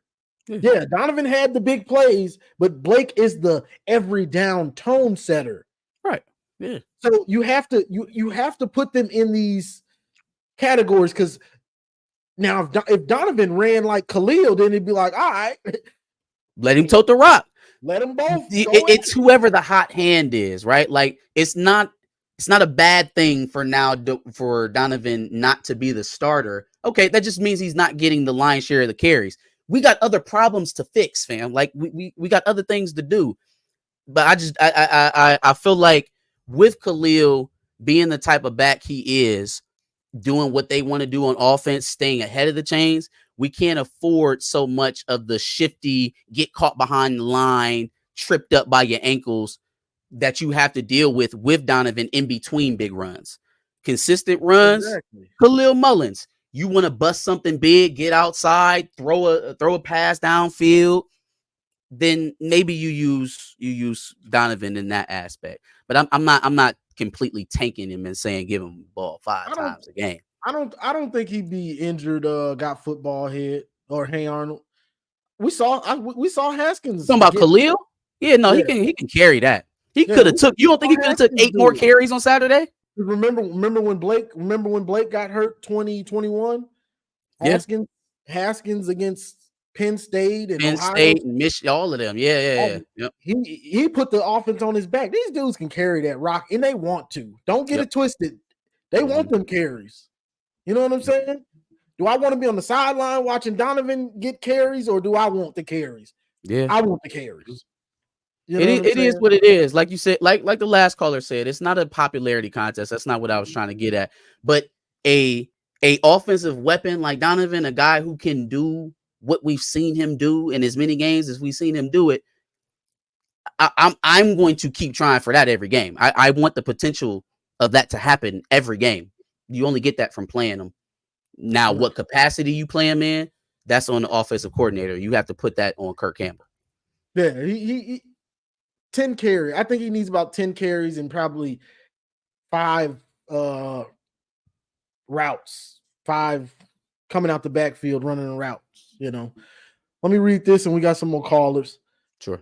Brian Leaguer, appreciate the $5. The stat is 25% of his career yards are on 10 carries. So that's probably the 2. I don't even know. Does that sound bad to you? That 75% of your carry. Wild stat, bro. 25% though, a quarter. I guess. I mean, that means you break a lot of long runs, though. That means 10 carries. You've essentially taken out a quarter of your career yard. That means you're a big play threat. Who's pulling these stats? I don't know. Yeah, I don't know how they came up with it, but I mean, still. When you think about it, because I can think about it real quick, and I'm gonna bring you up, Daniel, and then you, Keegan. The two against Ohio State. Mm-hmm. I think he had 2 against Penn State, 2022. Purdue, the national championship, 2. He had 2. These are all big games, man. Purdue, TCU, because he had like a 60-yarder against TCU, and then I'm missing one, I think, somewhere in there mixed in. So I get it. I mean, okay. So now ask yourself this: how many other backs do you know of in college football that have that type of production over 10 games, over a season, not just 10 games, but over an entire season? Carries. You know what I'm saying? Like that is. He probably got about 500-600 yards on 10 carries. On 10 carries. I mean, that's crazy. This is crazy. Is that about to give me a heart attack? Well, let me see. Brian Leaguer says $2. Appreciate the $2. It also means you get stuffed a lot. And it does. We know that. Is that not that sounds like a backup running back to me? It just sounds like a backup running back. It doesn't sound like somebody you shouldn't play. It just sounds like a backup. Run 25 times. We got this is the thing though. We have backs, but they're different. Ben Hall isn't right now. Khalil Mullins is here. Donovan Edwards, Ben Hall, or maybe even Ben Hall, Donovan Edwards. I'm not sure yet. I haven't seen enough of Ben Hall to put him above Donovan yet. So Khalil is here. He's here. No, he's an apex predator. When Hassan Haskins was here with Blake, Hassan was here. So that's the thing. Right now, that's what it is. He's here. Yeah. So anybody else you put in, you're taking you're going down some because they're not that.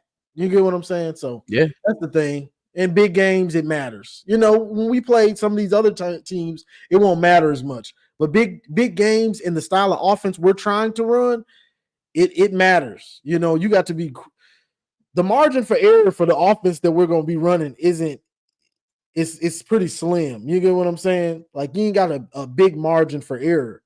And I also don't think that 25 is that bad. Like if he's getting 25, that means Donovan's probably toting it like 12, maybe 10 times. Mm-hmm. That and then Orgy's going to tote it another 12. That's fine. Like that's perfect distribution. We didn't see Ben Hall at all yesterday. Nope. And I think Jordan Marshall's coming off an injury. But I'm gonna bring you up, Daniel. All right. What a win. Yes, sir. What a win. Oh, yeah. Like, man, when we were down 24-20, like, I was like, man, our season's about to end so early, which we have not seen in a long time. Like, please don't let this happen. Yeah. Because we had them. Yeah, because I thought the whole game had them. I thought we were toast as soon as they scored the go-ahead touchdown. I mean, I was nervous. And like I was saying, people in my group chat were like, I'm not watching no more. Like, calm down, bro. Have a little. Yeah, man, you gotta watch the game. You gotta watch the game. Yeah, for me, like, I was like going to work, and on my way to work, I was listening to the game. I was like an event staff for some preseason hockey game.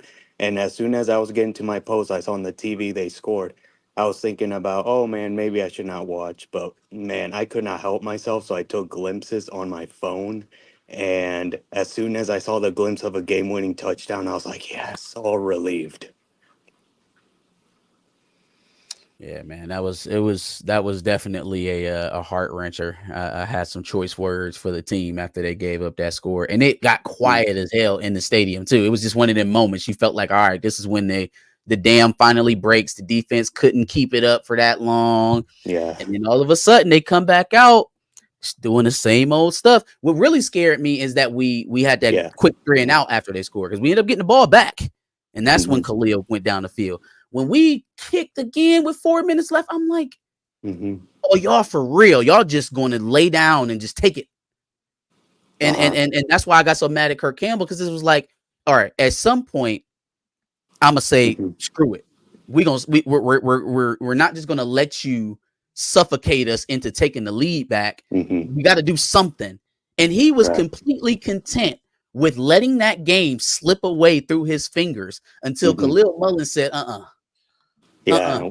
Once I saw the glimpse where he took off, I was like, let's go take this. Oh, broke the 2 tackles at the end, spun off the number 18 who was killing us all day.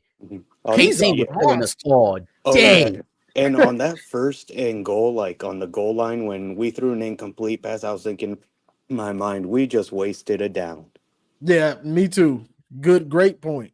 Keep bleeding the clock, right? To keep the clock running, we would have given them even less to go in with. Oh yeah, I definitely was like, bro, why even run that play? Yeah, exactly.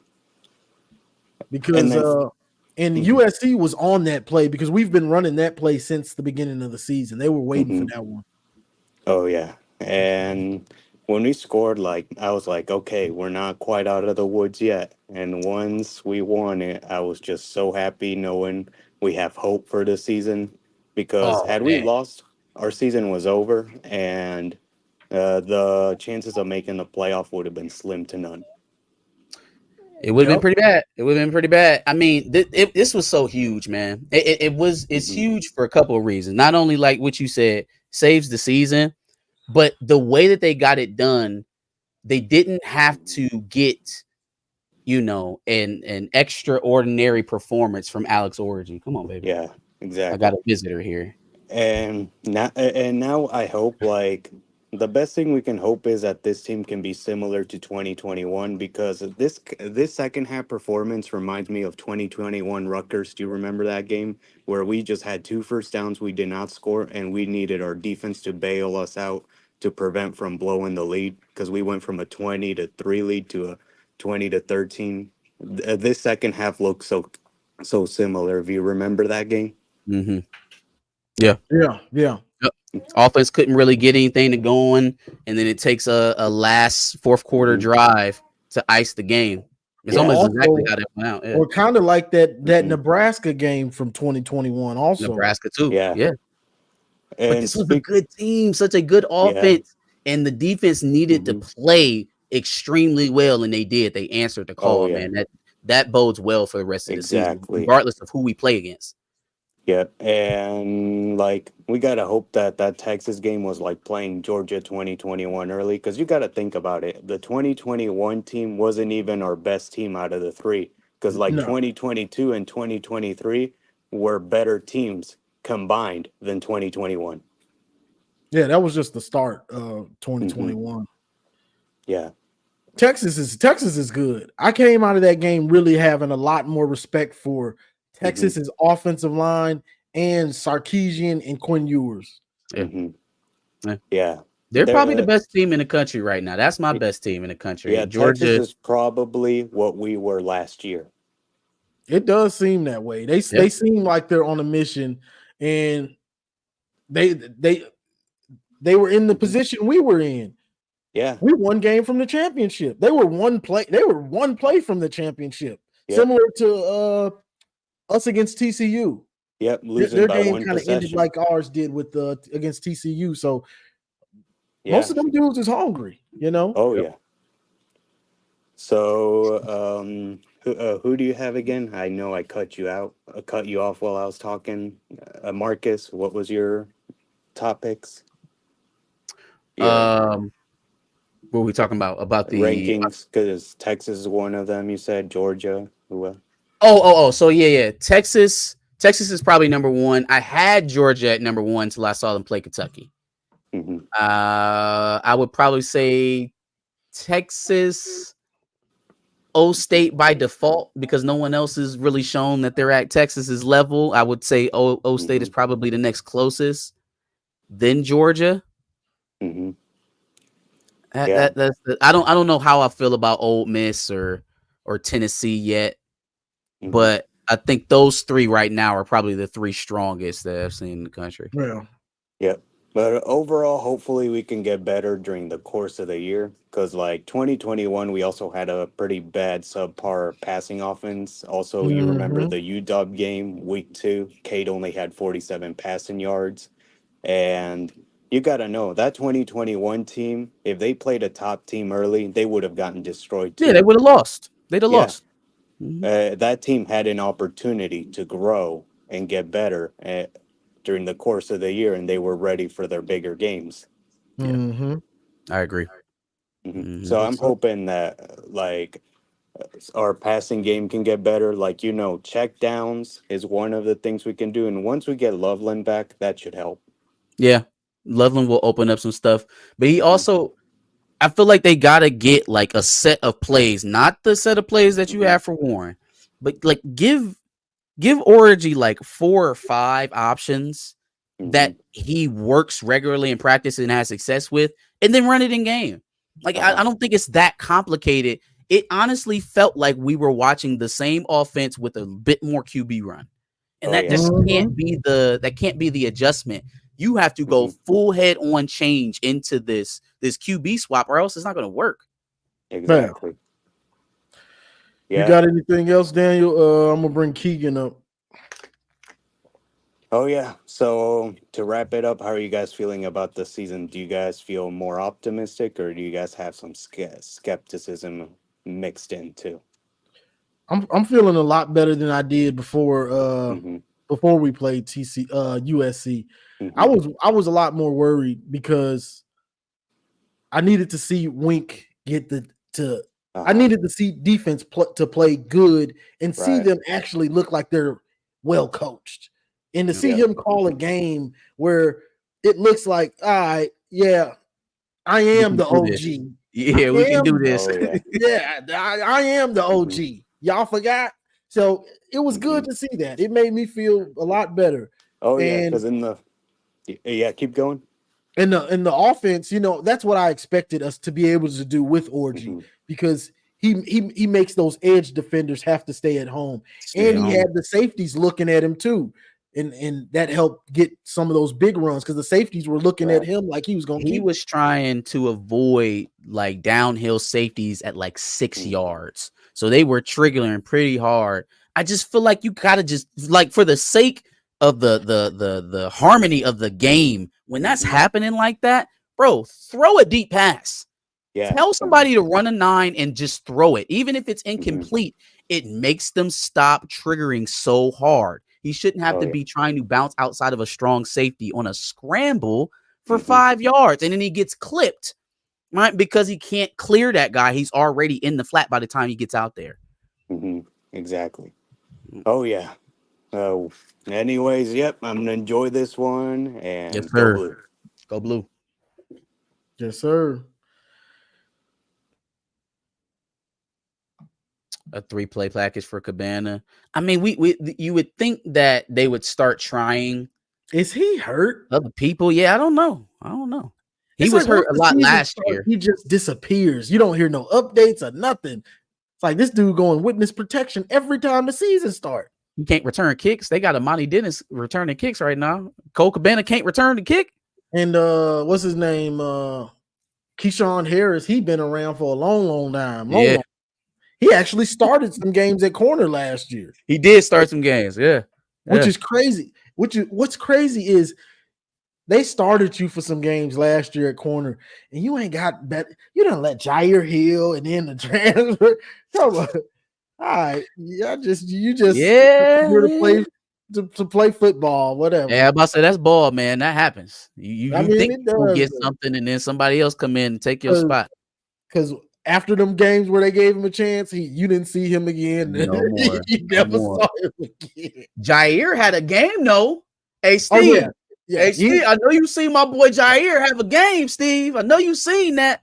I was thinking about he showed why they started gave him a chance because he flashes. He just has to learn that what he has to do in his zone. His assignments in zone. He gets confused still.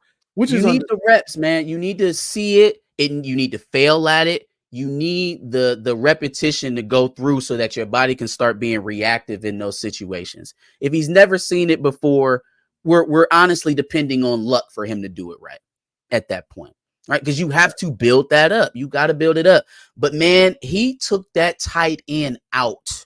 There, he blew his knee out. Dang. I was like, oh, you said they ain't gonna be talking about my tackling no more. I'm glad. I'm glad too. Yeah, man. He came to play. He came to play. Anybody I talk about, shut me up, please. Barham, shut me up.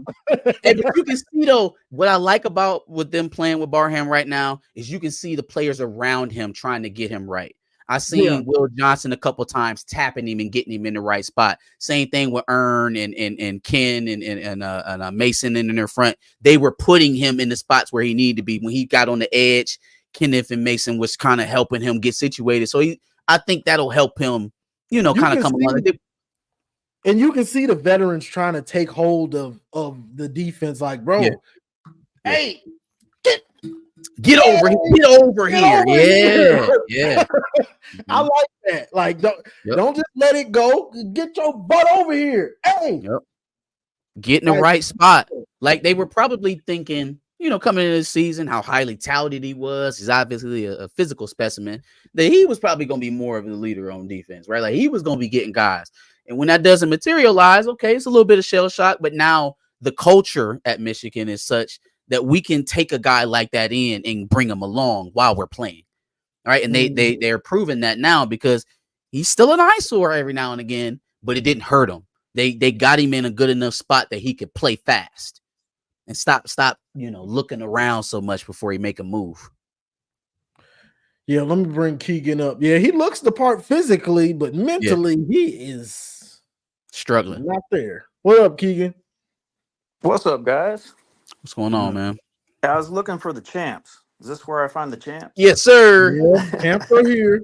Yeah, that was such a good win.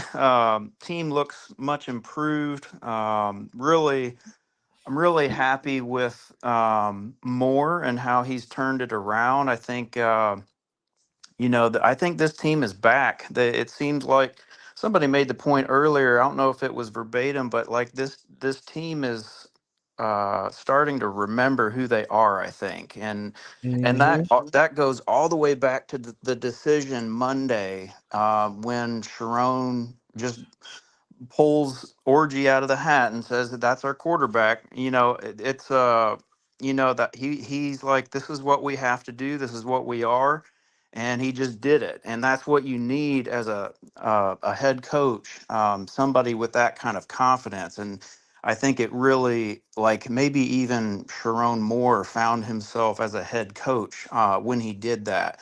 Yeah, so I was really happy with the game. Sure. Yeah, and it was, I was watching the interview because I left right after the game to go eat. And when I came back, it was still on the same part. So I watched the interviews, and it was it was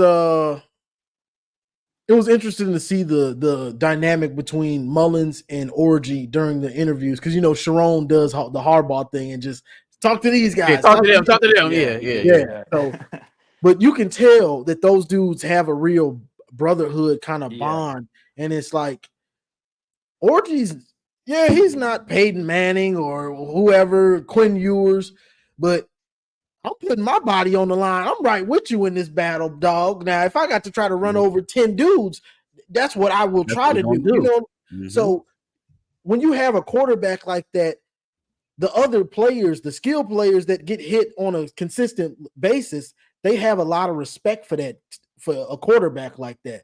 Because I'm a quarterback, but I'm putting my body on the line right with you. Like, so they played with so much more juice under Orgy than we've seen all season. They were alive. When we started that Texas game, we started out flat-footed. We started out like we were thinking too much on both sides of the ball. We just looked shell-shocked. There was a better team lined up on the other side of us, and we did not react at all. This game, there was a team that they said was better than us. They said that offense was going to shred us. What Garrison say? You think you can hold them to 235 yards? Well, no, Garrison. We held them to 283 and hung an L on their head. You better come up here and say what you said you was going to say. Alex Orgy. He better get up here and say Alex Orgy is the shit or whatever he said he was going to say. I was in Minister Sports Chat. I think that was Friday, and all of them were bet the over on. Bet the over. Bet the over. Bet the over. Like, Don't bet that's easy money, dog. Man, I bet. But no, they were up, man. They were ready to play this game. And I could only attribute that to, like you said, the decision that was made on Monday. I think that was the point. A lot of people questioned it on whether or not he should just leave it ambiguous until the snap. I think he wanted to shock his team. Like, all right, look, that is not us. It's not what we're going to be. We're going to send a message to y'all that that's not how we're going to play. And then we're going to do this the way we know how. And they showed some championship mettle, man, some championship DNA. Shout out to them. Yeah, and it started with Moore there Monday. And so this team is still, and the coaching staff, they're still they're still finding themselves in the sense of developing this particular team, but they have some success to pull from and some confidence to pull from the past success.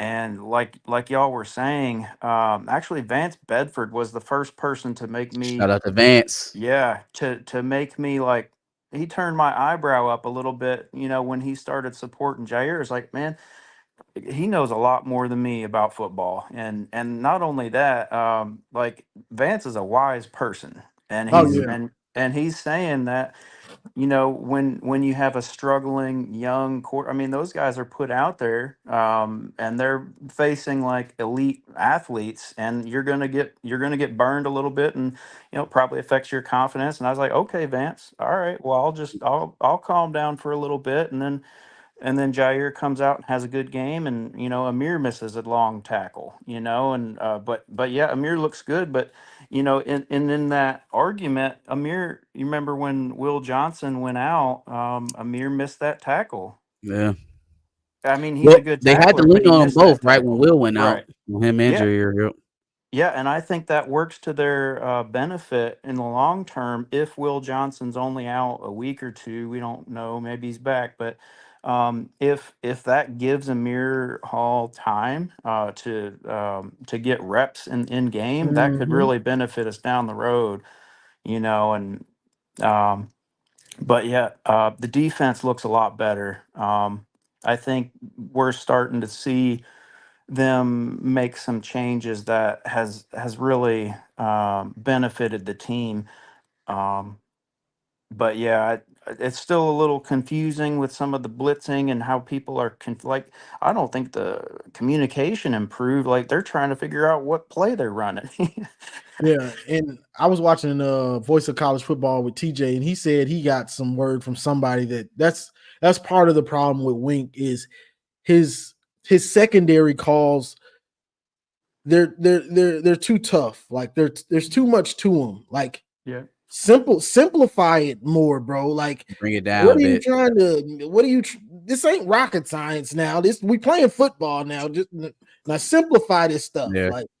Yeah. You know, and they say that was the part of the problem when he was in the pros in the Giants, and he didn't want to, Yeah, I heard that. simplify. Well, the Giants also suck. Let's not forget that the Giants. I mean, that's true, but let's not forget the Giants stink. that two things can be right. Two things can be right now. We suck, but hey, this dude is making this a little too, too complex. Like no, he got it. He got his taste right. Like he tried it versus Texas. Even I think versus Fresno, it reared his head a couple of times. I think the last couple of weeks, outside of like third downs, it's gotten very simple. Right? We'll show something, do something else, but it's not that complicated. We don't have guys mix matching. He didn't even really drop the ends that much this game. No. It might have happened like once or twice, and when it happened, it was successful. Josiah Stewart got in the middle of something. So we'll see how it goes going forward. I agree with you both. He could probably gain a lot from doing less. No, just it's too complex, bro. Like we don't. The problem is we don't have the time for it. If this was last year, when your first 4 games you got cupcakes pretty much. Yeah, right. Hey, do what you want to do. Take the time in game to get it how you want it. We just don't have that luxury on offense or defense this year. Like you had to come in with the ball rolling, really. Right. Yeah, and it's just a completely different dynamic and preparation. Like you can't always put in your backups because your starters need reps. So it is a quite a different way of preparation for this team in comparison to the last year. But I want Johnny, when he drug that dude 7 yards, it looked like somebody hit pause and turned the gravity down, and that USC guy, that USC guy was like riding him for 7 yards, and then he just like then Spins out of it. he falls off. The next guy grabs him. He just like spins off that guy, and he's gone. It was just, oh man, that was so funny. It doesn't even look real if you watch the replay over and over. It's just hilarious, but it's so wild because you don't see a dude break tackles like that, and then because he's not a burner, so for him to break those tackles and still go 60 something or 50, because guys don't want to tackle you like that, man. Let me from a former linebacker, they don't. You get into the fourth quarter and a guy his size, like Khalil Mullins, is the defender size. Usually there's some sort of physical advantage, whether it be height or weight, from the linebacker to the backs, right? Like a little bit more shifty, faster in the backfield, a little bit more brute force, stronger from the defensive backfield. Well, you get a guy that's that big, that can move that well, and has been pounding you for 3.5 quarters. Fourth quarter come around, that's why instead of a dominant tackle from 18 like we were getting in the first quarter, because he was playing like lights out. He was playing with his hair on fire. But in the fourth quarter, now we're getting arm tackles around the waist. Now our feet are dead on contact and we're getting drugged 7 yards down the field, like you said.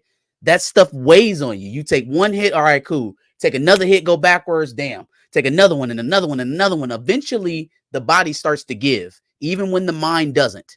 It will react differently to that stimulus because it's trying to protect itself. So now, instead of you coming through, shooting your hands and making a dominant tackle, you're arm tackling because your body telling you, we don't want no more of that. We don't want any more of that. So I completely understand. And that's why they have to play him. That's why the argument to get Khalil more carries is valid, because the more you lean into that in the second half, the more likely that's going to happen. The more likely it is that that's going to happen. So you got to ride. You do that, running backs, they get their second and third win. The defense doesn't. The running back, we eating them up. The offensive line, they feel it, they cooking. The running back is cooking. We cooking y'all now. Tackle in the first quarter is not a tackle in the fourth quarter for most people. It's just not. Exactly. And they were ready to quit in the second quarter. If we're gonna be real about it, they were looking like, we don't want no more of this. Dog, they were throwing trick plays. They did a double pass in the first half.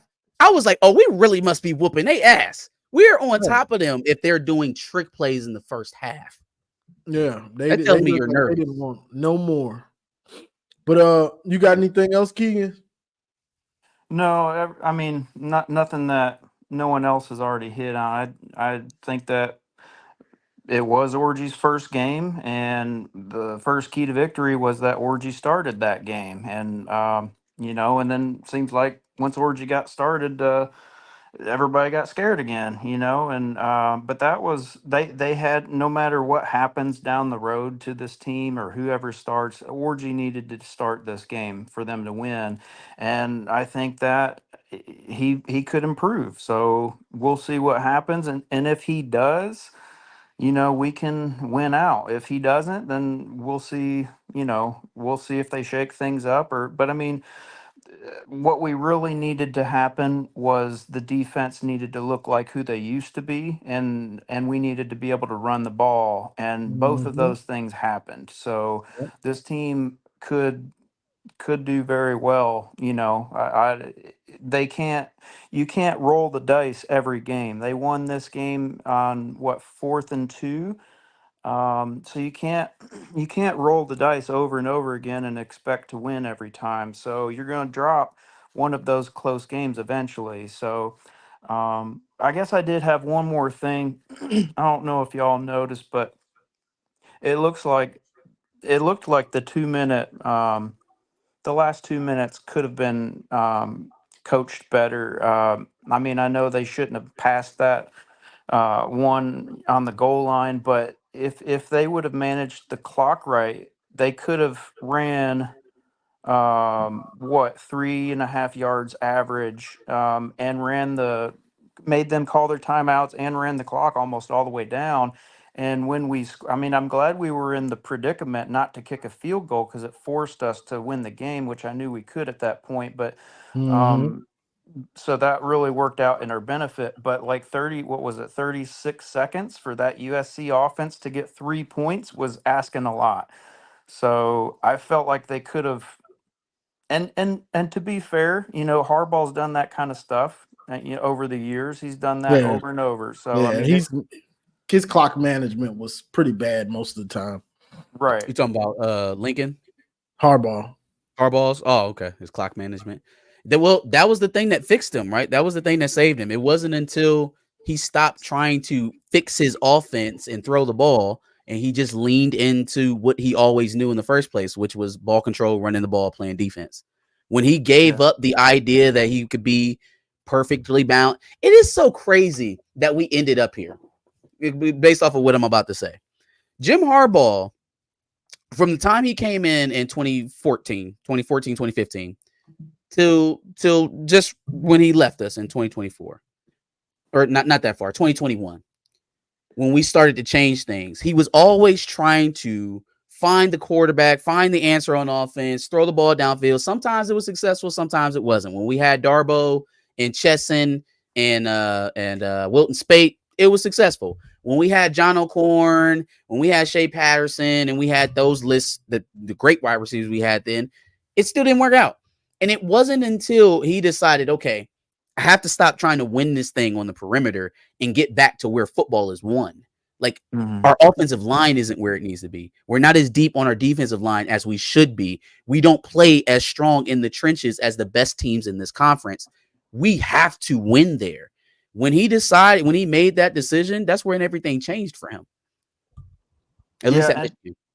And I think also that's a great point. But I think in addition to that, planting those seeds of culture over the years, I think it added up. And then people are like, I want to come back and win, Yeah. and so like if it were dependently only X's and O's and decision making, then I still don't think it would have been enough, because those players, the way we've recruited, we needed experienced players coming back, like Michael Barrett, Sandra Oh, sure. Still, Yeah, it played a big Rod role. Moore, all those guys. So anyway, I'm gonna get off here. I appreciate y'all taking my call.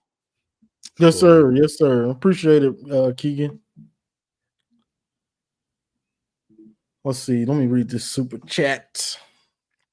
Give Sugar Hill his props, Jay. He held it down. Hey, when I talk about somebody and they play well, I always give props. Give it up. If I'm wrong, I'm wrong. If I'm right, whatever. But I'm gonna give props. And he played well. He did, And like I said in my video, he showed why they play him. Like, oh yeah, he has the flashes of, man, this is gonna be a dude, and then he has the flashes of, I'm still trying to learn. But I get it makes sense. It makes sense. So, but he balled yesterday. I can't wait to see the film study to see who's the second touchdown in the fourth quarter, the one that put him up 24-20. I want to see whose fault that was. Like, my instincts tells me that it was Macari, because he really didn't have anything in front of him. But then at the same time, I just don't know what coverage they were in, so it's hard to tell. If they were in quarters, then it's probably on Jair, because he's the closest man to the play. And if they were in some sort of cover three, if they were in some sort of cover three, then it's probably your boy Page. It almost looked like they were in a cover two or something. Like, that's the way it opened up like that. Yeah. Like, but if Jair was confused, then maybe it could have been something else, or we don't really know until. Yeah, I've seen it one time on the TV copy, so I won't make any determinations. Macari he just played. He didn't play it well. The way he's getting over there, like, he's in position, if he plays the ball well, to probably pick it off. If he plays the ball well, but he seemed confused. He took a weird false step, but there was like nothing in front of him. So it's like, I don't know what coverage they were in. Like, why are you even looking that way? There's nothing coming across your face, but you see this man streaking by you. I know you feel that. You got to feel it, because you stepped there first. Then he takes another step forward and then tries to get over, and that's what messes it up. But that still doesn't tell me what coverage they're in. So I don't know. Yeah, we won't. Honestly, we probably won't know for sure. We'll just get what they think it is, but we probably won't know for sure all the way. But yeah, for sure. Yeah, Page needs to, and this is why I always say, if you're confused, you're gonna be a step slow. You know what I'm saying? It don't matter how long you've been there, what position. If you're confused, you're gonna always be a step slow. Facts. Because while you're thinking, is this the right play? I'm already over there making the play. You late, brother. I done already tackled him. I done already got the pick. I'm on the way to the end zone, throwing up the deuces like trouble. While you still thinking, man, I was about to. I thought it was that play. I knew it was that play. Thank you. I knew. Aaron Mangum says it was cover two. He'll have flat. So if it's cover two, then it may not be either one of them. They both might have had their responsibility, and you want that hook defender to sink back, because again, there was nothing else to that side of the formation. Nothing was coming that way. Nobody was running a route over there. So I feel like if we're in a zone and there's nothing but grass in front of me, I was taught to get back, to get depth, get back. Honestly, if that's the case, something comes in front. If that's the case, he should have been baiting him to throw that. That really would have been the thing. Bait him, because he was in position. But then when the ball was thrown, he didn't even, like, bro, make a decision. Are you gonna go for the interception, or are you gonna try or to are you hit gonna this go for the dude? ball? That's probably what it was. Am I gonna hit him or am I gonna try to pick it off? Then you Maybe end that's up what doing call it. nothing really. Nothing. That hit, Did I nothing. can't even call that a real hit. Whatever that was. So but that's the part of the problem. You know, when you're confused and you see something late, you can't be now you're not decisive in anything that you do at this point. Like you didn't even go over there and pop him, which hey, if you pop him early, that's a good play in college. They don't get it on the one. Yeah. You get what I'm saying? That's just okay, 15 yards. We live to fight another day. I would rather that be the case than a touchdown for sure. Exactly. They get a touchdown and we looking stupid. Like, you know, college. Yeah, I'm watching this Dallas game and the receiver just grabbed the dude. He was about to pick it. He jumped it, and the receiver grabs him and pulls him down before he picks. That's a great play. Yeah. That's a great play. I'll take the offensive PI, and we'll keep the ball. Because he about to catch it and get to running, you know? Yep. Fact. But what else? What were your thoughts on the game? And then I guess we'll wind on down and get out of here. Sure, man. I will say once again, I was very impressed with the defense. They led the day. Tommy Doman is a beast. He was booting it. Their average starting field position was like the 25. Yeah, we won the field position battle. We won the field position battle. They actually, oddly enough, because of the second half, beat us in time of possession. So that definitely wasn't on the cards. But all in all, I feel like they proved that they can shut down an elite offense, number one. They also proved that they can run the ball versus a team with a pulse. We'll have some tougher matchups versus teams that are defending the run a little bit better than USC is doing. So that will be there. But we will not play too many offenses that are better than what we just seen on Saturday. We will not face too many play callers that are better than what we just faced. In my opinion, we'll only face one, and that's Ohio State. Mm-hmm. That's the only one we'll face for the rest of the season that's better than them offensively. As long as we continue to grow on our side offensively, they start trusting Alex Orji more and more. He gets better as he gains starts under belts. I think this is going to be a dangerous team come the second half. So to all the rivals who had Michigan out early already, man, cry some more because you still got to play us and you got to beat us because we're not going quietly into the night. They had a cold shiver go down their spine. Yeah, it was like, oh, they're good. Oh, they won a game only throwing for 30 yards. We actually got to beat Michigan. Yeah, little bro. Yeah, Ohio State. Y'all got to beat us because they all of them thought we would lose 30-12, 35-6. Yep. You know, 40-12. It was all of them were blowouts, and you know. Yeah. Oh yeah, nobody picked this. No one picked this. What's the black dude on YouTube? RJ Young. RJ Young. I watched his video. He looked like he was ready to cry at the end because USC lost. Everybody picked against Michigan. Boy, don't cry because everybody gets a pick wrong. Ain't no shame in it. Everybody got this one wrong. Everybody got this one wrong. And that's why on my page I don't even make picks. Like when I go to other people's channel, they want me to make picks, but I don't make picks because that's not what it's about for me. Yeah, for sure. It's about the analysis of this is what we're gonna try to do to win. This is what they're gonna try to do to stop us and for them to win. You know, for sure. It's all about that. You know. So hey, don't come over here talking about me and I ain't making no picks now. Hey, look, I'll stand on mine. I just want everybody else to stand on theirs. Where is Garrison? Garrison is alive. Garrison, we miss you over here. Please come back.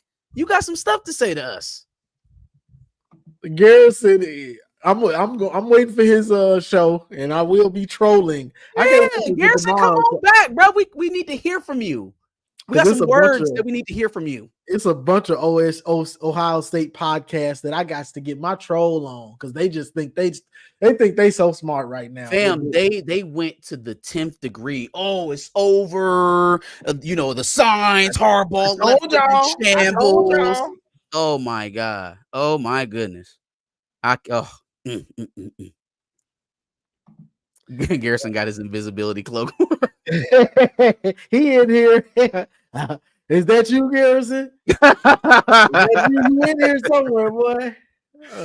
No, Yeah. man. It was a great weekend, man. Great game. Great stepping stone to try to finish out the rest of the season, man. I'm excited. Oh yeah, yeah. And I think what they're doing is sustainable. I mean, it's running the ball. That's been sustainable since football was invented. Football was invented. Mm-hmm.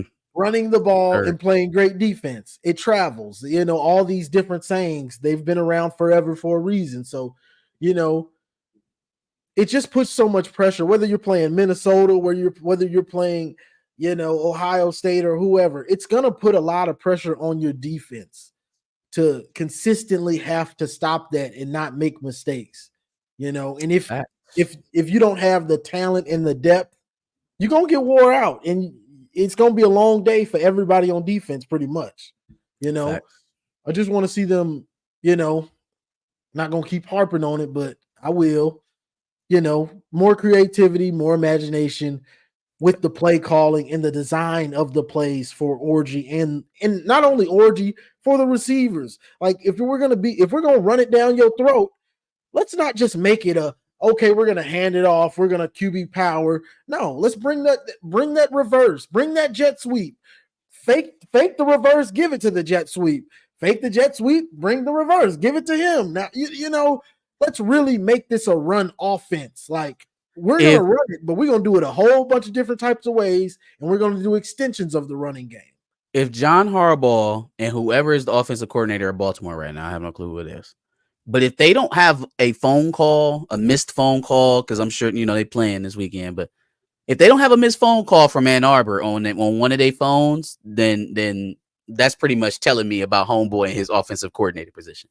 If you are not putting in a phone call to Baltimore immediately, like, listen, give me what you got. How do I make this work with the runner? We're going to run the ball probably 70% of the time. We have a running quarterback. How do we make this coherent? How do we involve our pass plays into this? Teach me, because obviously it's not working right now. I got a question for you. This is my opinion. Do you think Kirk Campbell on some level wanted to sabotage Orji? God, I hope not. Because we got a bigger issue. We have a bigger issue if that's the case. If he's actively tanking Alex's opportunity to make his decision to start Davis valid, then it's like, okay, well, you can't be here at all. You get what I'm saying? You want to demote him and make him just quarterback coach because he's a good recruiter.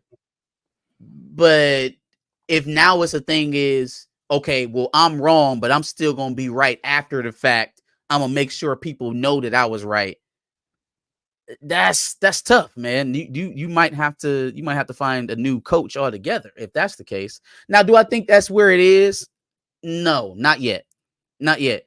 Because here's the thing, man. Kirk Campbell was an offensive coordinator at a D2 school, right? He got his shot to be a quarterback coach here at Michigan, and now he is a first-year offensive coordinator. He flame out here. Where are you going after that? He's done. He's gonna have to go through his friends, his coach friend list. He has no track record. He has nothing to build on. If he flames out and he's seen as a negative and gets fired, then he's gonna have a hard time finding work, at least at the Power 5 level again. So he has to be successful at it. I think he's hard-headed? Yes, he's a very hard-headed coach. He is a offensive Don Brown in that way. He's very stubborn, and he thinks that he knows better than everyone else, because what's obvious to everybody else ain't obvious to Kirk Campbell, apparently. Exactly. I don't think Hart is coaching, is he? I don't think he's coaching. That would have been my offensive coordinator pick, but we don't have enough time to go through why I feel like that all fell apart with Mike Hart. He's just chilling right now, ain't he? I think he's chilling. Yeah, nobody picked him up. Yeah, Last I heard, Sam Webb said something about him having a personal issue. I mean, we know he got them help. He he passed out on the Right. sideline. Right, You know, the seizures, but I thought he was healthy though. Maybe not. Who knows? I mean,